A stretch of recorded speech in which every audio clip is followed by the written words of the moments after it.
Movie की शुरुआत में हम कहानी के मेन किरदार को देखते हैं जिसका नाम है लिज़ी, जो कि अपने क्लास में होती है और स्कूल से घर आने पर उसे पता चलता है कि उसकी मॉम घर पर नहीं है। इसलिए वो उनसे कॉल पर बात करती है और इसके बाद अपने छोटे भाई बॉबी के साथ काफ़ी टाइम स्पेंड करती है। और वहीं दूसरी तरफ हमें एक अनजान आदमी को दिखाया जाता है जो मास्क पहनकर जंगल में खुदाई कर रहा है। वेल, ये आदमी कौन है ये आपको आगे पता चल जाएगा। अब नेक्स्ट मॉर्निंग फैमिली के सारे लोग अपने अपने काम पर निकल जाते हैं। लिज़ी के फादर शिकार करने निकल जाते हैं और लिज़ी की मॉम दोनों बच्चों को स्कूल ड्रॉप कर देती हैं। अब स्कूल ख़त्म होने के बाद लिज़ी अपने दोस्तों के साथ घर आ रही होती है। उसके दोस्त उसे भी सुट्टा मारने को कहते हैं, लेकिन तब तक वहाँ उसके दोस्त के पेरेंट्स आ जाते हैं और वो उनके साथ वहाँ से चले जाते हैं। अब लिज़ी अकेली ही घर जाने लगती है, लेकिन उसके लिए काफ़ी आम बात होती है। स्कूल से उसका घर की दूरी बहुत ही कम होती है, लेकिन आज उसके साथ कुछ ऐसा होने वाला है जो वो भूल नहीं पाएगी। लिज़ी अपने घर पर पहुंचने ही वाली होती है, लेकिन तभी उसे एक आदमी मिलता है जो उसे अपने पास बुला के कहता है कि वो पुलिस में है और उसे अरेस्ट किया जाता है क्योंकि उसके घर के आसपास गांजे की खेती हो रही है। सो यहाँ पर लिज़ी को समझ नहीं आता कि क्या हो रहा है, लेकिन ये आदमी उसे और डराता है और बोलता है कि तुम्हारा भाई बॉबी को हमने पकड़ लिया है और तुम्हें भी वहाँ ले जा रहे हैं। जिसके बाद वो लिज़ी के गले में एक पट्टा डालता है और उसे जंगल के अंदर ले जाने लगता है। लिज़ी उसे बार बार बोल रही थी कि मुझे घर जाने दो, मेरे भाई से मुझे मिलने दो, लेकिन वो आदमी उसकी नहीं सुनता और उसे वहाँ से दूर ले जाने लगता है। और इसके बाद वो उसके गले पे एक बॉम्ब लॉकेट पहना देता है। उससे कहता है कि अगर तुमने भागने की कोशिश करी तो ये अपने आप फट जाएगा और तुम मारी जाओगी। वो लिज़ी को एक जगह बैठाकर उससे कहता है कि वो कोई पुलिस में नहीं है, उसे वो अच्छी लगती है इसलिए उसने उसे पकड़ा है। वो उससे अजीब अजीब सवाल पूछता है, जैसे कि उसकी एज क्या है, क्या वो वर्जिन है। और ये सारी बातें सुन के आपको भी पता लग गया होगा कि इस आदमी का क्या इरादा है। जिसके बाद वो लिज़ी को एक सीक्रेट बंकर में ले जाता है जो कि जंगल के बीचों बीच में होता है। अब लिज़ी बंकर के अंदर जाकर रोने लगती है और ये आदमी उसके सुनने वाला नहीं था। वो उसे चेन से बांध देता है और उसे देखकर हंसे जा रहा था, मानो उसकी ख्वाहिश पूरी हो गई हो। वहीं दूसरी तरफ लिज़ी की मॉम को पता लगता है कि वो अभी तक घर नहीं पहुंची और वो काफ़ी परेशान होने लगती हैं। वो उसके सारे दोस्तों को कॉल करती हैं और उसके बारे में पता करती हैं, लेकिन किसी को कुछ भी पता नहीं होता है कि लिज़ी कहाँ गई। उसके डैड के आने के बाद वो उन्हें भी बताती हैं और घर के सारे लोग अब बहुत ही परेशान होने लगे थे। जिसके बाद सभी लोग खुद लिज़ी को ढूंढना शुरू कर देते हैं और बॉबी उस नदी तक भी पहुंच जाता है जहां पर लिज़ी कुछ समय पहले ही होकर गुजरी थी, लेकिन वो इस बात से अनजान था कि उसकी बहन उसे कुछ ही कदम दूर है। अब उसकी मॉम पुलिस को कॉल लगाती हैं और उन्हें लिज़ी के बारे में सब कुछ बताती हैं। पुलिस उसके घर के आसपास सारे पड़ोसियों से पूछताछ करती है, लेकिन उन्हें भी लिज़ी के बारे में कुछ खास पता नहीं होता है। अब पुलिस को लगता है कि शायद लिज़ी किसी अपने दोस्त के साथ उनके घर पर हो या फिर वो कहीं चली गई हो, इसलिए वो इस केस को ज़्यादा सीरियसली नहीं ले रहे थे। ऑफिसर उसकी मॉम से कहते हैं कि क्या पता वो कल तक आ जाए, और ये बोल के वो लोग वहाँ से चले जाते हैं। और इसी तरह से पूरा एक दिन बीत जाता है और लिज़ी का कुछ पता नहीं चलता। अब जाकर पुलिस भी काफ़ी एक्टिव हो जाती है और वो उसके स्कूल पहुँच के उसके सारे दोस्तों से पूछताछ करती है, लेकिन उन्हें भी वहाँ कुछ पता नहीं चलता। ऐसे ही करते करते 2 दिन बीत जाते हैं और पुलिस और कुछ वॉलंटियर पूरे जंगल तक हज़ारों बार छान चुके थे, लेकिन उन्हें अपनी हर कोशिश कर ली थी, लेकिन लिज़ी का उन्हें कुछ पता नहीं चल पा रहा था। यहाँ तक कि पुलिस के स्नाइपर डॉग भी लिज़ी को नहीं ढूंढ पा रहे थे। वहीं लिज़ी ने उस बंकर में 2 दिन हम गुजार दिए हैं और वो डर के मारे पूरी तरह से सहमी हुई है। उसे इस समय कुछ समझ नहीं आ रहा है कि वो आगे क्या करे। आदमी उस दिन उसको छूने की कोशिश करता है और साथ में धमकी भी देता है कि अगर तुमने यहाँ से भागने का सोचा तो मारी जाओगी, क्योंकि मैंने ऊपर बहुत सारे बॉम्ब फिट कर रखे हैं और जिसके ऊपर से गुजरते ही धमाका होगा और तुम मारी जाओगी। लेकिन अगर तुम बच भी गई तो मैं तुम्हारे घर का एड्रेस जानता हूँ और मैं वहाँ जाकर तुम्हारे छोटे भाई को मार दूंगा। अब एक 14 साल की लड़की को अगर ये सारी बातें बताई जाए तो वो भागने की सोच भी नहीं सकती, लेकिन लिज़ी काफ़ी स्मार्ट होती है। उसने ठान लिया था कि वो यहाँ से कैसी भी करके निकलेगी। उसे पता था कि उसने 2 दिन में उस आदमी के बारे में काफ़ी चीज़ें पता चल चुकी थी। लिज़ी को पता था कि अगर वो उसकी बात नहीं मानेगी तो उसे काफ़ी चोट पहुँचाएगा, इसलिए वो उसकी सारी बातें मानना चालू कर देती है। जिसके बाद लिज़ी उससे उसका नाम पूछती है तो वो उसे अपना नाम विंसन बताता है। यहाँ पर लिज़ी को अपने मॉम डैड की काफ़ी याद आती है, इस वजह से वो रोने लगती है और उसे रोता देखकर विंसन कहता है कि तुम जितना रोगी मैं तुम्हें उतना और चोट पहुँचाऊँगा। वो कहता है कि क्या प्रॉब्लम है तुम्हें मेरे साथ रहने में, देखो यहाँ पर हर चीज़ है जो तुम्हें चाहिए, मैं तुम्हें लेकर दे सकता हूँ। इस बंकर में विंसन ने सब कुछ रख रखा था, एक शावर, एक टीवी और एक गैस स्टोव भी था। अब दोस्तों यहाँ पर विंसन लिज़ी से प्यार करने लगा था और वो उसे अपने से दूर नहीं जाने देना चाहता था और इसी कारण वो उसे यहाँ पर रखना चाहता था हमेशा के लिए अपने पास। वहीं दूसरी तरफ ऊपर पुलिस अब हिम्मत हार चुकी थी। वो लिज़ी के मॉम डैड से कहती है कि अब वो उसे नहीं ढूंढ पाएंगे क्योंकि उन्होंने हर कोशिश कर ली लेकिन वो कहीं भी नहीं मिल पा रही है। ये बात सुन के उसके डैड पुलिस वालों पर काफ़ी गुस्सा होते हैं और वहाँ से चले जाते हैं, लेकिन उसकी मॉम अभी भी हिम्मत नहीं हारती। उन्हें पता था कि उनकी बेटी अभी भी जिंदा है और एक ना एक दिन वो ज़रूर वापस आएगी। अब सीन शिफ्ट होकर लिज़ी पे पहुंचता है जहां पर विंसन ने उसे जंजीरों से बांध कर रखा हुआ था। वो उससे कुछ खाने को कहता है। लिज़ी भी मजबूर होती है क्योंकि अगर वो बिना खाए पिए रहेगी तो वो कमज़ोर हो जाएगी और वहां से भाग नहीं पाएगी। वो उसका दिया हुआ खाना खा लेती, लेकिन तभी एक ऐसी चीज़ होती है जिससे कि एक उम्मीद की किरण जाग जाती है। बंकर के ऊपर से लिज़ी को उसके डैड की आवाज़ आती है और जो कि उसे ढूंढते ढूंढते यहाँ तक पहुँच गए थे। और तभी विंसन को भी ये आवाज़ आती है और वो उसे चुप करा देता है और उसके डैड को इस बात की खबर नहीं थी कि लिज़ी उनके ही नीचे थी, पर अफसोस वो उस बंकर को नहीं ढूंढ पाते और वहाँ से चले जाते हैं, जिससे लिज़ी पूरी तरह से टूट जाती है। अब उसकी मिसिंग होने की खबरें मीडिया में आ जाती है और बंकर में लिज़ी और विंसन दोनों न्यूज़ को देख रहे होते हैं। लिज़ी के मॉम डैड बहुत ही रो रहे थे और कह रहे थे कि लिज़ी तुम जहाँ भी हो वापस आ जाओ प्लीज़। वो ये भी बोलते हैं कि अगर लिज़ी किसी के पास है तो प्लीज़ हमारी बेटी हमें वापस कर दो। अपने मॉम डैड को रोता देखकर लिज़ी खुद भी रोने लगती है। वही दूसरी तरफ अब सारे लोग को लगने लगता है कि लिज़ी मर चुकी है, जिस वजह से वो लोग उसकी फ़ोटो पे कैंडल्स वगैरह जलाने लगते हैं। वहीं अब नीचे बंकर में लिज़ी को अब 4 दिन हो गए थे वहाँ रहते हुए। वो पूरी तरह से विंसन को समझने लगती है और उसे पता लग जाता है कि ये आदमी स्मार्ट नहीं बल्कि पूरा पागल है। वो उसे पूछती है कि तुम कब से यहाँ रह रहे हो, क्या तुम्हें किसी ने यहाँ पर बंद किया है? तो विंसन बोलता है कि वो यहाँ जानबूझ के नहीं रह रहा है, इस तरह रहना किसी को पसंद नहीं होता है। तो वो बताता है कि उसकी गर्लफ्रेंड ने उस पर रेप के झूठे आरोप लगाए हैं, जिस वजह से पुलिस उसे ढूंढ रही है और वो यहाँ छुपा हुआ है, तब से यहीं रहने लगा है। पहले वो चाहता था कि वो अपनी गर्लफ्रेंड को किसी बहाने से यहाँ पर लेके आए और उसे मार दे, लेकिन वो उससे पहले इस देश छोड़कर चली गई। लेकिन अभी भी उसका गुस्सा शांत नहीं हुआ है। वो पुलिस से बदला लेना चाहता है, इस वजह से वो उस शहर के सारे बच्चों पर नज़र रख रहा है और उन्हीं बच्चों में से लिज़ी उसे मिल गई।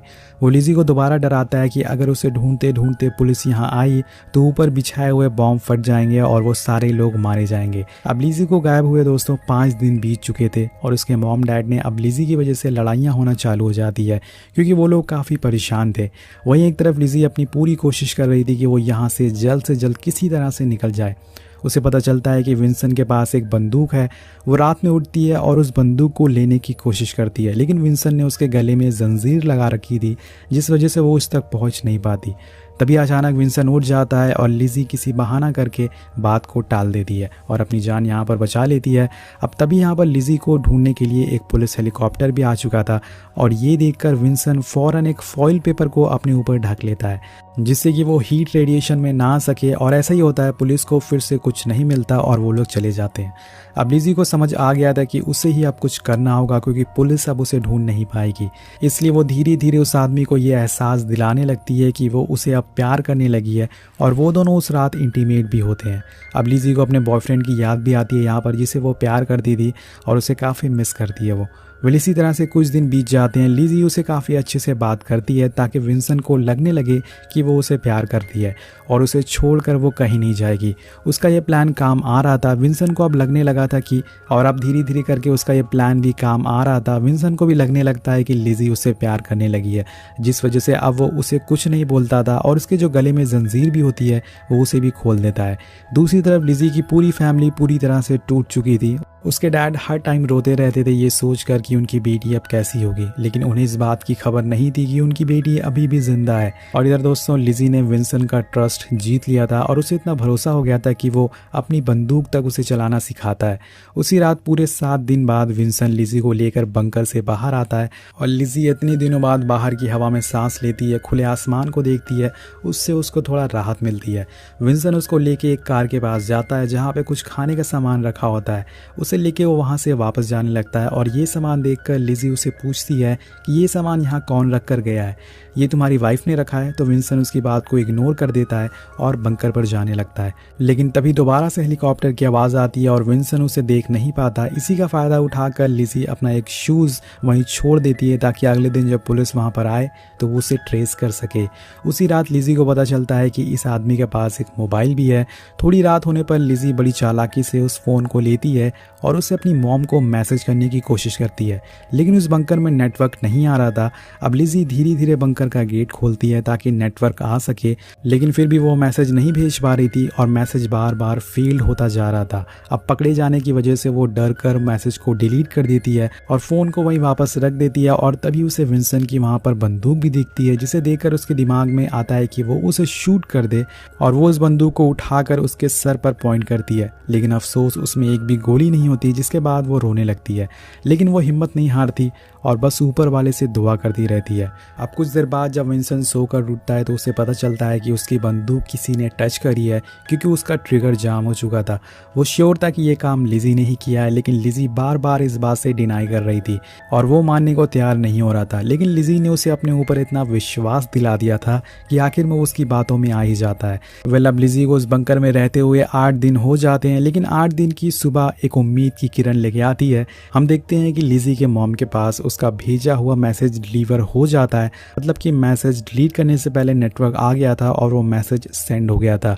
इस मैसेज में लिखा होता है कि मॉम, मैं अभी भी जिंदा हूँ, मुझे एक आदमी ने पकड़ कर रखा है एक बंकर में जो कि घर से थोड़ी ही दूर पर है। और ये मैसेज पढ़कर उसकी मॉम फ़ौरन ये बात पुलिस को बताती हैं, जो कि आज सर्च ऑपरेशन बंद करने वाले थे। लेकिन जब वो ये मैसेज देखते हैं तो उन्हें यकीन नहीं होता, क्योंकि उन्हें ये लग रहा होता है कि लिज़ी अब मर चुकी है और उन्हें अभी भी लगता है कि ये मैसेज किसी और ने भेजा है।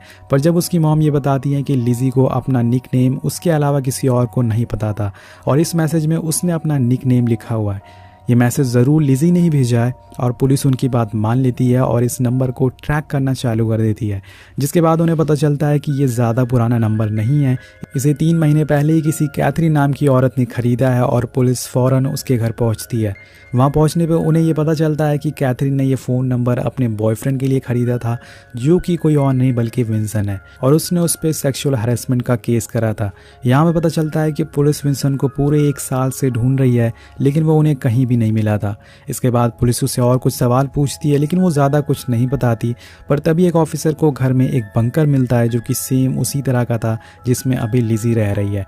अब पुलिस को पूरा शक हो जाता है कि कैथरीन विंसन के टच में है, लेकिन वो ये बताती है कि विंसन को जब भी कुछ खाने का सामान चाहिए होता है तो वो उसे कॉल करता है और फिर मैं एक जगह जाके उसे कुछ सामान वहाँ पर रख देती हूँ। सो जो सामान विंसन को मिल रहा है वो कोई और नहीं बल्कि उसकी गर्लफ्रेंड दे रही है। और इसके बाद विंसन की गर्लफ्रेंड पुलिस को लेकर उसी जगह जाती है जहाँ पर खाना वो रख कर आती थी। पुलिस फ़ौरन उस जगह को तलाश करने लगती है और उन्हें वहाँ पर फिर भी कुछ नहीं मिलता दोस्तों। जिसके बाद पुलिस एक प्लान बनाती है कि वो उस मैसेज की बात सारे मीडिया वालों को बता देंगे। उन्हें पता होता है कि विंसन काफ़ी डरपोक है, वो पुलिस से डरकर भागने की कोशिश करेगा और फिर वो लोग उसे पकड़ लेंगे। और कुछ देर बाद हम देखते हैं कि पुलिस का प्लान काम आने लगता है। विंसन जब टीवी ऑन करता है तो उसे वहाँ अपनी ही फ़ोटो दिखती है और ये भी पता चलता है कि एक लड़की को यहीं कहीं आसपास एक बंकर में पकड़ कर रखा गया है। ये देख के विंसन पूरी तरह से पागल हो जाता है और लिज़ी पे चिल्लाने लगता है। वो उसे बोलता है कि तुमने मैसेज भेजा है, मुझे पता है। लेकिन लिज़ी काफ़ी चालाक होती है, वो उसे अपनी प्यारी बातों में फंसाती है। उसे बोलती है कि मैं क्यों चाहूँगी कि हम कभी अलग हों, मैंने मैसेज नहीं भेजा है, चाहे तो तुम अपना फ़ोन चेक कर लो। विंसन अपने फ़ोन को चेक करता है तो उसे वहाँ कोई मैसेज नहीं मिलता। जिसके बाद लिज़ी उससे कहती है कि वो उससे प्यार करती है और वो ऐसा कभी नहीं करेगी। सही में दोस्तों, दुनिया में पागलों की कमी नहीं है। विंसन अब दोस्तों पूरी तरह से पागल हो चुका था। वो बोलता है कि मैं जिससे भी प्यार करता हूँ हमेशा उसके बीच पुलिस आ जाती है। मैंने अपनी गर्लफ्रेंड से प्यार करी जिससे कि मैंने अपनी वाइफ मानता था, लेकिन पुलिस की वजह से वो मुझसे दूर चली गई और मैं यहाँ अकेले रह गया। तभी लिज़ी के दिमाग में आता है कि अगर इसकी गर्लफ्रेंड ने देश छोड़ दिया तो जो खाना रख कर जाती थी वो कौन है। फिर थोड़ी देर बाद उसे पता चलता है कि उसका नाम कैथरीन है। विंसन उसकी 13 साल की बेटी लूसी से प्यार करता है जो कि उसकी ही क्लासमेट है। लिज़ी को समझ आ जाता है कि इसने उस लड़की के साथ भी कुछ किया होगा जिसकी वजह से पुलिस इसे ढूंढ रही है। अब वो विंसन को अपने प्यार में और फंसाने लगती है और उससे कहती है कि अगर तुम यहाँ रहे तो तुम्हें पुलिस ढूंढ लेगी और इससे अच्छा है कि तुम यहाँ से चले जाओ। मैं तुम्हारा यहीं पे इंतज़ार करूँगी और जब ये सब ख़त्म हो जाएगा तुम वापस आ जाना, मैं तुम्हें यहीं मिलूँगी। और फिर हम दोनों साथ रहेंगे हमेशा पूरी ज़िंदगी। अब विंसन को लिज़ी पर पूरी तरह से विश्वास हो चुका था, वो उसे अपनी वाइफ तक मानने लगा था और यही वजह होती है कि वो उसे अकेले छोड़ देता है और वहाँ से भाग जाता है। उसके जाने के बाद लिज़ी पूरे 10 दिन बाद उस बंकर से बाहर आती है, लेकिन लिज़ी अभी भी काफ़ी डरी हुई थी क्योंकि विंसन ने उसे कहा था कि ऊपर बॉम्ब लगा हुआ है और जैसे ही वो वहाँ जाएगी बॉम्ब फट जाएगा और सभी लोग मारे जाएंगे। इस वजह से वो वहीं बैठकर चिल्लाने लगती है अपनी मदद के लिए और उसी टाइम पुलिस भी उसे ढूंढ रही थी। तभी अचानक से उनमें से एक ऑफिसर को उसकी आवाज़ सुनाई देती है और वो फ़ौरन वहाँ पहुँच के उसका रेस्क्यू करता है। पर जब पुलिस उन बॉम्ब को चेक करती है तो उन्हें पता चलता है कि वो सारे नकली होते हैं, यानी कि विंसन ने उसे सिर्फ डराने के लिए उसे सारे झूठ बोले थे ताकि वो यहाँ से भाग ना सके। अब पूरे 10 दिन बाद लिज़ी अपने परिवार से मिलती है और उन्हें अपने गले से लगा लेती है और सभी लोग लिज़ी से मिलकर रोने लगते हैं। और वहीं कुछ दिनों बाद पुलिस विंसन को भी पकड़ लेती है और उसे पूरे 421 सालों की सज़ा होती है। और कहानी के अंत में हमें बताया जाता है कि इसके बाद लिज़ी ने अपनी ज़िंदगी की नई शुरुआत करी और इसी के साथ ये मूवी यहीं पर ख़त्म हो जाती है। तो आपको ये कहानी कैसी लगी नीचे कमेंट करके ज़रूर बताएगा। मिलते हैं आपसे अगली वीडियो में। Thank you so much watching.